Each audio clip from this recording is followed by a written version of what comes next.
गीता के दूसरे अध्याय सांख्य योग में कुल 72 श्लोक हैं, जिसमें श्री कृष्ण अर्जुन को कर्मयोग, ज्ञान योग, सांख्य योग, बुद्धि योग और आत्म का ज्ञान देते हैं।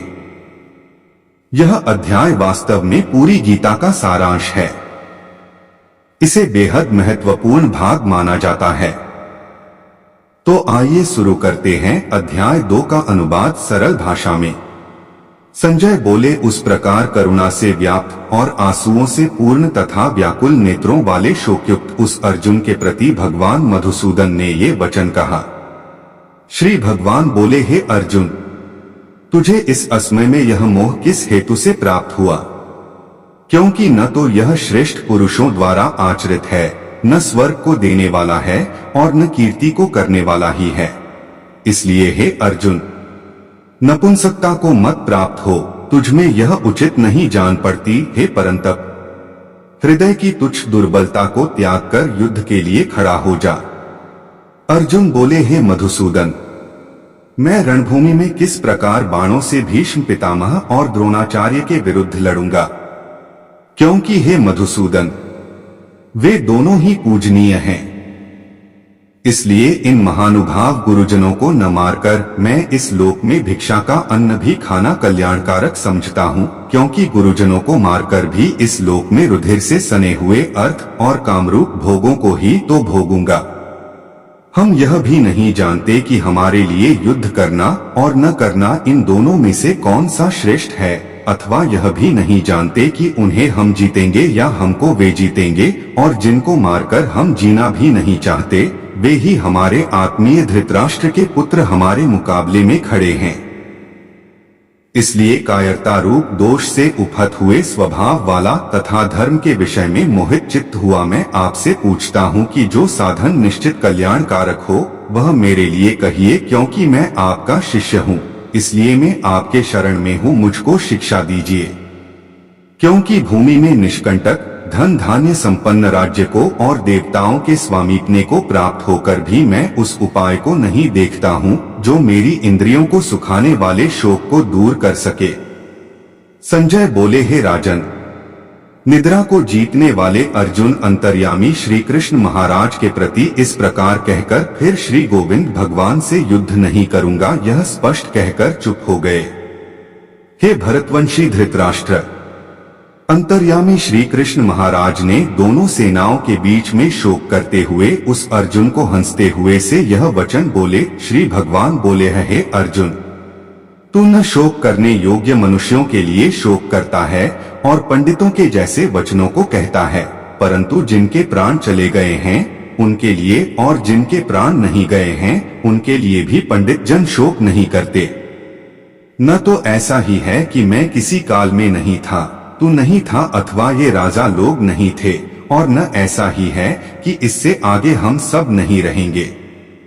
जैसे जीवात्मा की इस देह में बालकपन, जवानी और वृद्धावस्था होती है, वैसे ही अन्य शरीर की प्राप्ति होती है। उस विषय में धीर पुरुष मोहित नहीं होता। हे कुंती पुत्र, सर्दी गर्मी और सुख दुख देने वाले इंद्रिय और विषयों के संयोग तो उत्पत्ति विनाशशील और अनित्य हैं। इसलिए हे भारत, उसको तू सहन कर, क्योंकि हे पुरुष श्रेष्ठ, दुख सुख को समान समझने वाले जिस धीर पुरुष को ये इंद्रिय और विषयों के संयोग व्याकुल नहीं करते, वह मोक्ष के योग्य होता है। असत वस्तु की सत्ता नहीं है और सत का अभाव नहीं है। इस प्रकार तत्वज्ञानी पुरुषों द्वारा इन दोनों का ही तत्व देखा गया है। नाशरहित तो तू उसको जान जिससे यह संपूर्ण जगत दृश्यवर्ग व्याप्त है। इस अविनाशी का विनाश करने में भी कोई समर्थ नहीं है।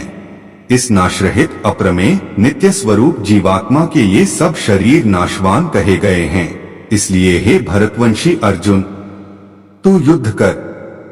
जो उस आत्मा को मारने वाला समझता है तथा जो इसको मरा मानता है, वे दोनों ही नहीं जानते, क्योंकि यह आत्मा वास्तव में न तो किसी को मारता है और न किसी के द्वारा मारा जाता है। यह आत्मा किसी काल में भी न तो जन्मता है और न मरता ही है, तथा न यह उत्पन्न होकर फिर होने वाला ही है, क्योंकि यह अजन्मा, नित्य, सनातन और पुरातन है। शरीर के मारे जाने पर भी यह नहीं मारा जाता है। हे पृथापुत्र अर्जुन, जो पुरुष इस आत्मा को नाशरहित, नित्य, अजन्मा और अव्यय जानता है, वह पुरुष कैसे किसको मरवाता है और कैसे किसको मारता है। जैसे मनुष्य पुराने वस्त्रों को त्याग कर दूसरे नए वस्त्रों को ग्रहण करता है, वैसे ही जीवात्मा पुराने शरीरों को त्याग कर दूसरे नए शरीरों को प्राप्त होता है।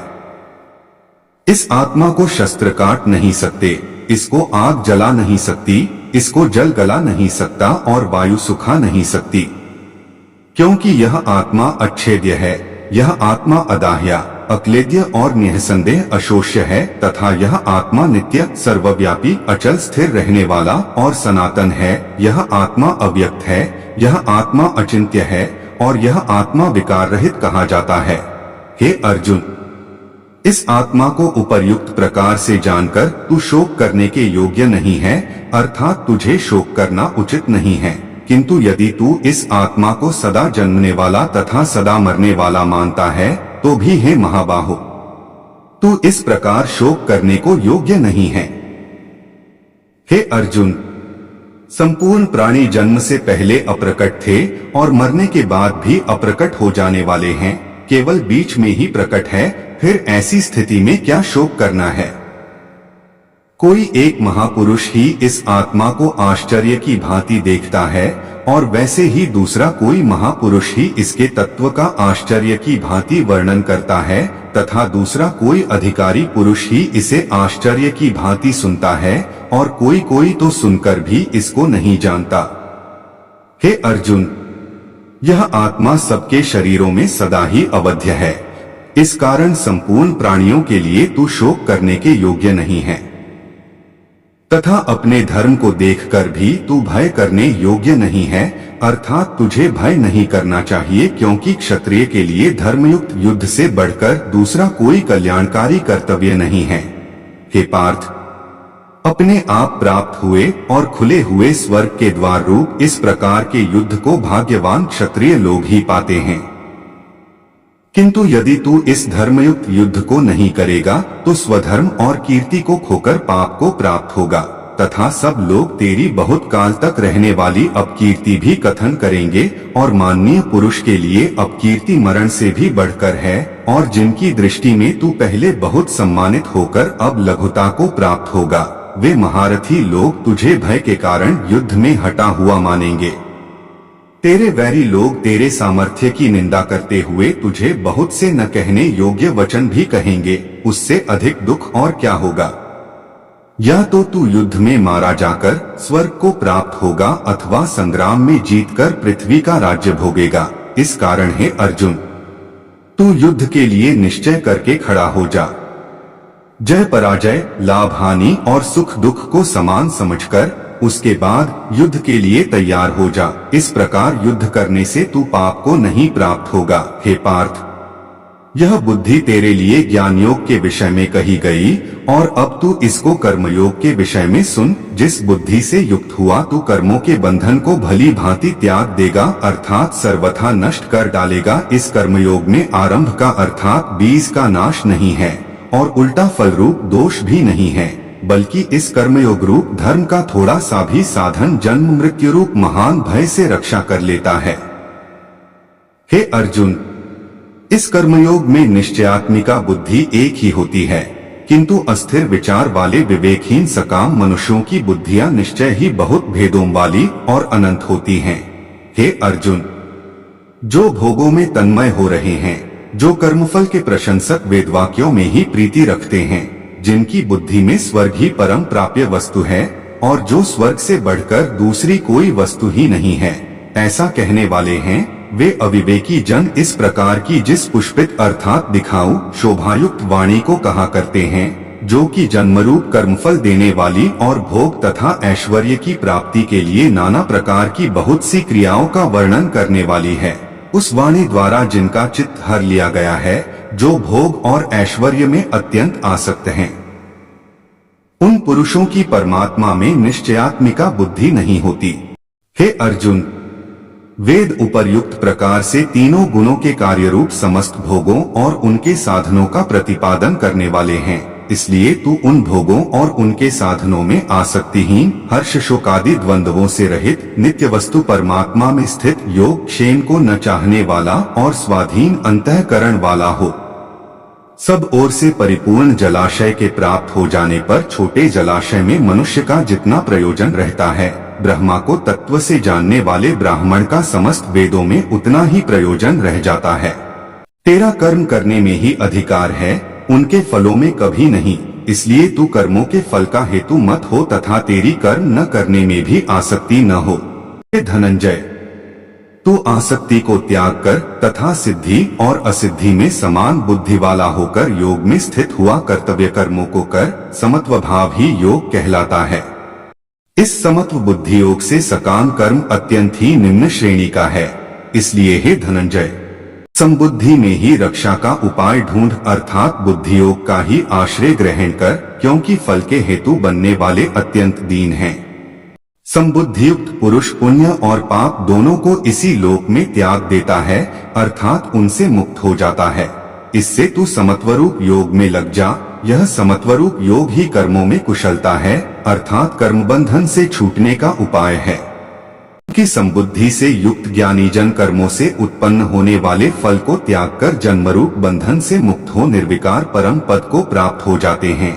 जिस काल में तेरी बुद्धि मोहरूप दलदल को भली भांति पार कर जाएगी, उस समय तू सुने हुए और सुनने में आने वाले इस लोक और परलोक संबंधी सभी भोगों से वैराग्य को प्राप्त हो जाएगा। भांति भांति के वचनों को सुनने से विचलित हुई तेरी बुद्धि जब परमात्मा में अचल और स्थिर ठहर जाएगी, तब तू योग को प्राप्त हो जाएगा, अर्थात तेरा परमात्मा से नित्य संयोग हो जाएगा।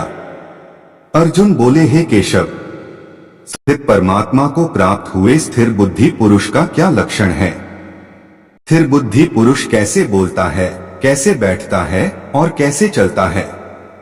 भगवान बोले, हे अर्जुन, यह पुरुष मन में स्थित संपूर्ण कामनाओं को भली भांति त्याग देता है और आत्मा से आत्मा में ही संतुष्ट रहता है। उस काल में वह स्थित प्रज्ञ कहा जाता है। दुखों की प्राप्ति होने पर जिसके मन पर उद्वेग नहीं होता, सुखों की प्राप्ति में जो सर्वथा निःस्पृह है तथा जिसके राग, भय और क्रोध नष्ट हो गए हैं, ऐसा मुनि स्थिर बुद्धि कहा जाता है। सुखों की प्राप्ति होने पर जिसके मन पर उद्वेग नहीं होता, सुखों की प्राप्ति में जो सर्वथा निःस्पृह है तथा जिसके राग, भय और क्रोध नष्ट हो गए हैं, ऐसा मुनि स्थिर बुद्धि कहा जाता है। जो पुरुष सर्वत्र स्नेह रहित हुआ उसे शुभ या अशुभ वस्तु को प्राप्त होकर न प्रसन्न होता है और न द्वेष करता है, उसकी बुद्धि स्थिर है। और जैसे कछुआ सब ओर से अपने अंगों को समेट लेता है, वैसे ही जब यह पुरुष इंद्रियों के विषयों से इंद्रियों के सब प्रकार से हटा लेता है,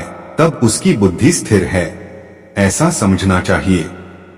इंद्रियों के द्वारा विषयों को ग्रहण न करने वाले पुरुष के भी केवल विषय तो निवृत्त हो जाते हैं, परंतु उनमें रहने वाली आसक्ति निवृत्त नहीं होती। इस स्थित प्रज्ञ पुरुष की तो आसक्ति भी परमात्मा का साक्षात्कार करके निवृत्त हो जाती है। हे अर्जुन, आसक्ति का नाश न होने के कारण ये प्रमथन स्वभाव वाली इंद्रियां यत्न करते हुए बुद्धिमान पुरुष के मन को भी बलात् हर लेती हैं। इसलिए साधक को चाहिए कि वह उन संपूर्ण इंद्रियों को वश में करके समाहित चित्त हुआ मेरे परायण होकर ध्यान में बैठे, क्योंकि जिस पुरुष की इंद्रियां वश में होती हैं, उसी की बुद्धि स्थिर हो जाती है। विषयों का चिंतन करने वाले पुरुष की उन विषयों में आसक्ति हो जाती है। आसक्ति से उन विषयों की कामना उत्पन्न होती है और कामना में विघ्न पड़ने से क्रोध उत्पन्न होता है। क्रोध से अत्यंत मूढ़भाव उत्पन्न हो जाता है। मूढ़भाव से स्मृति में भ्रम हो जाता है। स्मृति में भ्रम हो जाने से बुद्धि अर्थात ज्ञान शक्ति का नाश हो जाता है और बुद्धि का नाश हो जाने से यह पुरुष अपनी स्थिति से गिर जाता है। परंतु अपने अधीन किए हुए अंतःकरण वाला साधक अपने वश में की हुई राग द्वेष से रहित इंद्रियों द्वारा विषयों में विचरण करता हुआ अंतःकरण की प्रसन्नता को प्राप्त होता है। अंतःकरण की प्रसन्नता होने पर इसके संपूर्ण दुखों का अभाव हो जाता है और उस प्रसन्न चित्त वाले कर्मयोगी की बुद्धि शीघ्र ही सब ओर से हटकर परमात्मा में ही भली भांति स्थिर हो जाती है। न जीते हुए मन और इंद्रियों वाले पुरुष में निश्चयात्मिका बुद्धि नहीं होती और उस अयुक्त मनुष्य के अंतःकरण में भावना भी नहीं होती तथा भावना ही मनुष्य को शांति नहीं मिलती और शांतिरहित मनुष्य को सुख कैसे मिल सकता है। क्योंकि जैसे जल में चलने वाली नाव को वायु हर लेती है, वैसे ही विषयों में विचरती हुई इंद्रियों में से मन जिस इंद्रिय के साथ रहता है वह एक ही इंद्रिय इस अयुक्त पुरुष की बुद्धि को हर लेती है। इसलिए हे महाबाहो, जिस पुरुष की इंद्रियों के विषयों से सब प्रकार निग्रह की हुई हैं, उसी की बुद्धि स्थिर है। संपूर्ण प्राणियों के लिए जो रात्रि के समान है, उस नित्य ज्ञान स्वरूप परमानंद की प्राप्ति में स्थित प्रज्ञ योगी जागता है और जिस नाशवान सांसारिक सुख की प्राप्ति में सब प्राणी जागते हैं, परमात्मा के तत्व को जानने वाले मुनि के लिए वह रात्रि के समान है। जैसे नाना प्रकार की नदियों के जल सब ओर से परिपूर्ण अचल प्रतिष्ठा वाले समुद्र में उसको विचलित न करते हुए ही समा जाते हैं, वैसे ही सब भोग जिस स्थित प्रज्ञ पुरुष में किसी प्रकार का विकार उत्पन्न किए बिना ही समा जाते हैं, वही पुरुष परम शांति को प्राप्त होता है, भोगों को चाहने वाला नहीं। जो पुरुष संपूर्ण कामनाओं को त्याग कर ममता रहित, अहंकार रहित और स्पृहा रहित हुआ विचरता है, वही शांति को प्राप्त होता है, अर्थात वह शांति को प्राप्त है। हे अर्जुन, यह ब्रह्मा को प्राप्त हुए पुरुष की स्थिति है। इसको प्राप्त होकर योगी कभी मोहित नहीं होता और अंतकाल में भी इस ब्राह्मी स्थिति में स्थित होकर ब्रह्मानंद को प्राप्त हो जाता है। इस प्रकार उपनिषद, ब्रह्म विद्या तथा योग शास्त्र रूप श्रीमद् भगवद गीता के श्री कृष्ण अर्जुन संवाद में सांख्य योग नामक द्वितीय अध्याय संपूर्ण हुआ।